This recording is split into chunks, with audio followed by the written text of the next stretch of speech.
편집자가 읽어주는 고미숙의 몸과 인문학.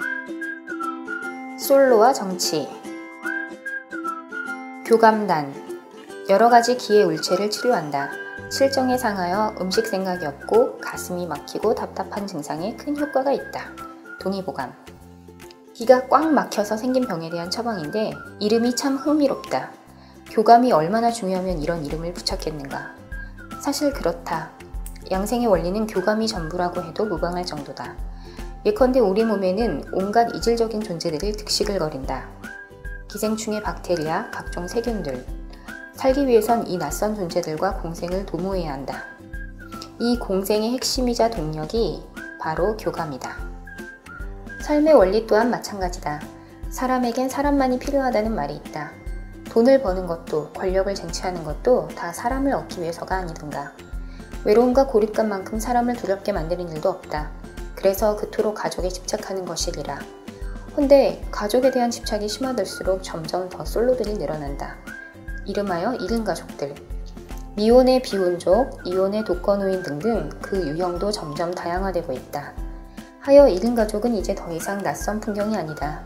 하지만 1인 가족은 그 자체로 위험하다. 경제나 신변의 문제를 떠나 생명력 차원에서 그렇다는 뜻이다.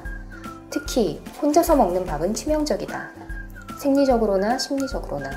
그리고 의식주의 윤택함은 일정 수준을 넘어서면 거의 다 잉여가 된다. 즉, 더 이상 삶을 풍요롭게 해주지 않는다는 뜻이다. 더 중요한 건 관계다.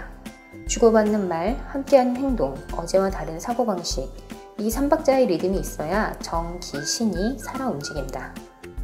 예전에는 먹고 살기가 힘들어서 어떻게든 사람들과 부대끼면서 살 수밖에 없었는데 이제는 혼자서도 어느 정도 생기 유지가 가능하다. 그래서 점점 더 고립의 길을 자초하게 된다. 이것도 참 시대적 역설이다. 정치가들은 주로 이 솔로들의 복지와 안전에만 주안점을 둔다. 관계와 교감 같은 건 사적인 문제라고 간주하는 것이다. 하지만 그건 일종의 방임주의다. 삶의 가장 핵심적 문제를 외면하고 있다는 점에서.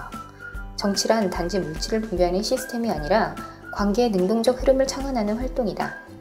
솔로들이 처한 가장 핵심적 문제는 실존적 고립감이다. 그 고립감에서 탈피할 수 있는 네트워크는 어떻게 가능한가? 정치적 창의성이 발휘되어야 할 지점이 바로 여기다. 단서는 아주 가까운 데 있다. 멜로와 시트콤의 차이는 멜로는 순수한 가족 삼각형을 지향하고 시트콤은 콩가루 집안에서 시작한다. 근데 전자에선 그것이 비극의 원천이고 후자에선 유쾌발랄한 서사의 원동력이 된다. 그 원조격인 아기 공룡 둘리를 떠올리면 된다. 둘리네 집은 외계인의 동물까지 그야말로 타자들의 아수라장이다. 그래서 늘 활력이 넘친다. 이로써 보건대 솔로들에게 다시 핵가족의 동일성을 강조하는 건 무의미하다. 오히려 그에 대한 강박에서 벗어나 서로 간의 다양한 이합 집산이 가능하도록 해주어야 한다. 이를테면 공동주택의 활성화가 하나의 대안이 될 수 있다. 요컨대 혈연을 넘어 다양한 세대와 계층이 뒤섞일 수 있는 일상적 네트워크가 필요하다는 것. 그것은 가족이면서도 또 가족이 아닌, 그래서 아주 새로운 타자들의 공동체가 될 것이다. 우리 몸이 본디 그러한 것처럼.